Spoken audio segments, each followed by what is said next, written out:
When you are thirsty and you want a fresh cup of water, what do you need? You will need a cup and you will need fresh water, right? It's the same if you want to have fresh creative ideas. Let's talk about it.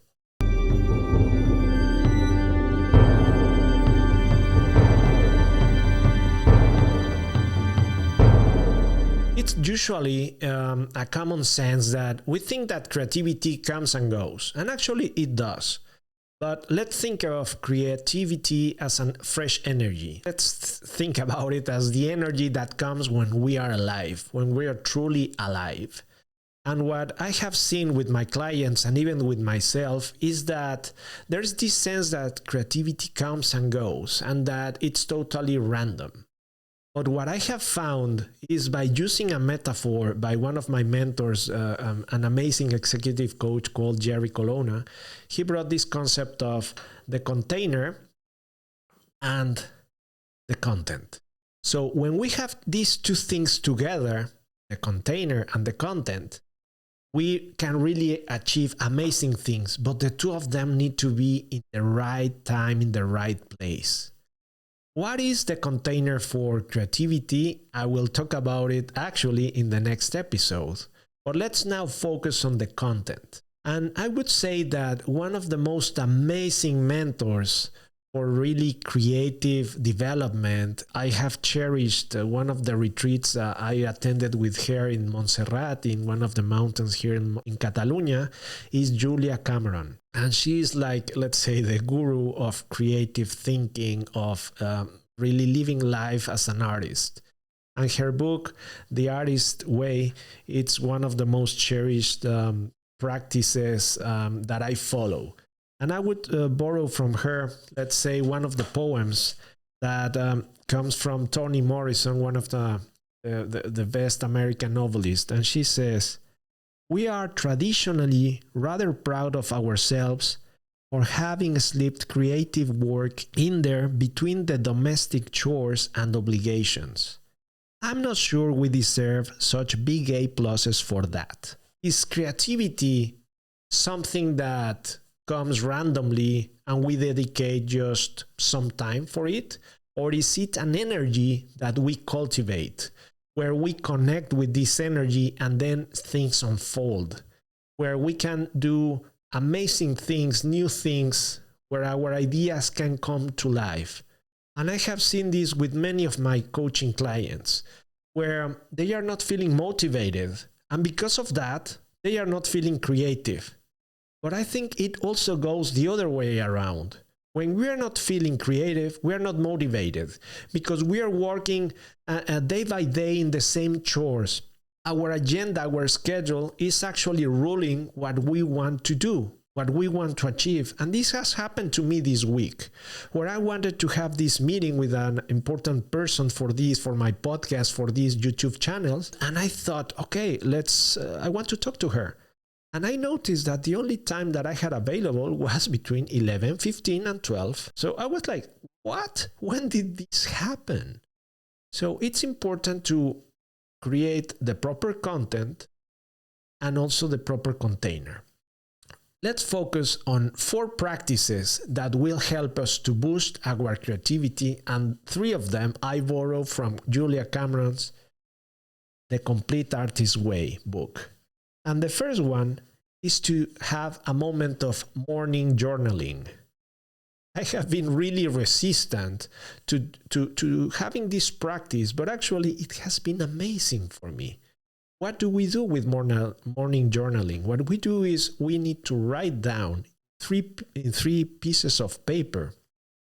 Here in Europe, we use A4, or you could use something larger in America than letter, but you just take the time early in the morning, as early as you can, with your best beverage, coffee, tea, whatever you want, and you sit down and you start downloading. I mean, downloading. It's not thinking about, my dear diary, I would like to say today. No, it's whatever it's in your mind, you write down. And when you don't know what to write down, you say, I don't know what to write down right now. Right? So it's downloading all these thoughts that are in our mind, in this consciousness stream that we have.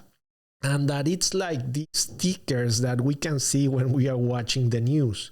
When there are things happening, we have these kind of thoughts in our mind. So by taking the time of writing down three pages of whatever is out in our mind, and that might take us maybe 20 minutes or so, the rest of the day is going to be for us like fresh water. We're going to be in a different mindset. And I would like to say that I have been resistant to that because it's important for me. Because it helps me to be clear. It helps me to focus. It helps me to clear the screen of my mind and to then focus into what's important. But my ego doesn't allow it. So we need to be really confident that these kind of practices, like the morning pages done daily, helps a lot. Now let's move to the second one.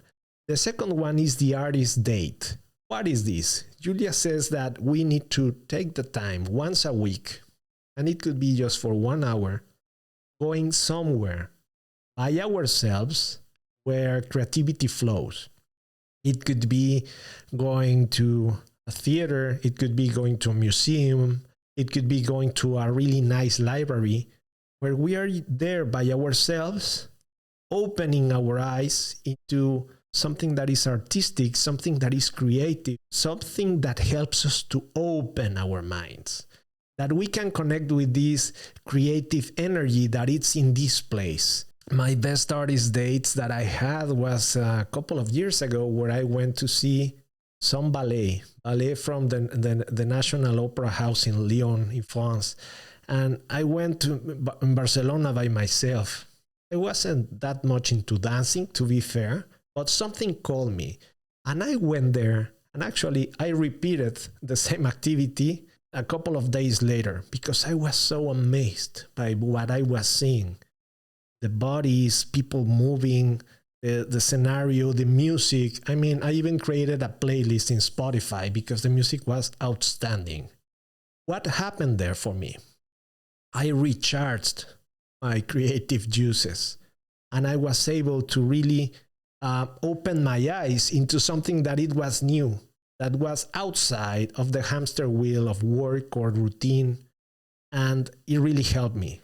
The third practice that Julia Cameron mentions is walking. Again, walking by ourselves could be daily, just taking some time to move around in a calm way.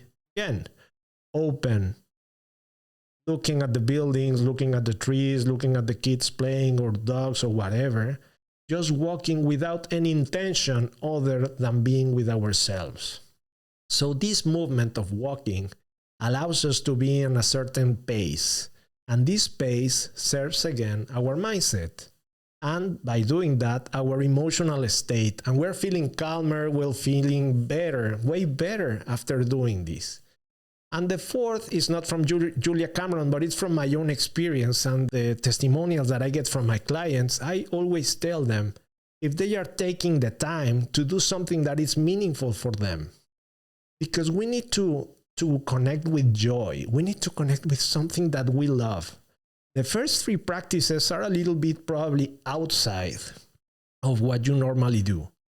But there are some things that you already have incorporated in yourself, like maybe cooking or drawing, playing guitar, or I don't know. In my case, I really enjoy the act of just listening to music, sitting on my chair and like getting this musical bath, let's say, letting the musical notes and the rhythms touch me, to be close to me and to make me feel.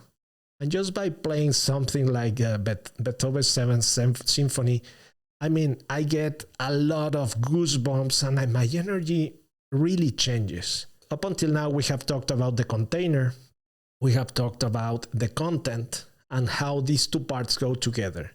In the case of content, the four practices: morning pages, the journaling, the artist date, walking, and doing something that is meaningful and important for us.